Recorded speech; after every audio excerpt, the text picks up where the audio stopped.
বল, কেন এত আর্জেন্ট ডাকলি? এমনি তোকে মিস করছিলাম। মিস করছিলিস? তার মানে কিছু একটা হয়েছে। কি আর হবে, যত বড় হচ্ছি মনে হচ্ছে ফ্যামিলি যেন পর হয়ে যাচ্ছে। কাউকে যতই ভালোবাসি না কেন ছেড়ে চলে যাবেই। আর বন্ধু, এখন তো সবাই শুধু বন্ধুত্বের নামে জাজ করে, কমপ্লিমেন্ট দেয় আর হাসাহাসি করে।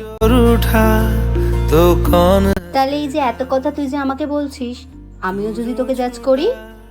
এই একটা ব্যাপারেই আমি খুব লাকি যে আমি তোকে পেয়েছি। আমি জানি তুই কখনো আমাকে জাজ করবি না, আমার পিঠ পিছে কথা বলবি না, বরং তোকে কেউ বলতে এলে তুই উল্টে তাকে দুটো কথা শুনিয়ে দিবি। এই ভরসাটুকু আমি শুধু তোকেই করতে পারি। তাই একমাত্র তুই যে আমার সবটা জানে আর সবসময় পাশে থাকে। ভালোই তেল দিতে পারিস। হ্যাঁ হ্যাঁ। तेरा यार हूँ मैं।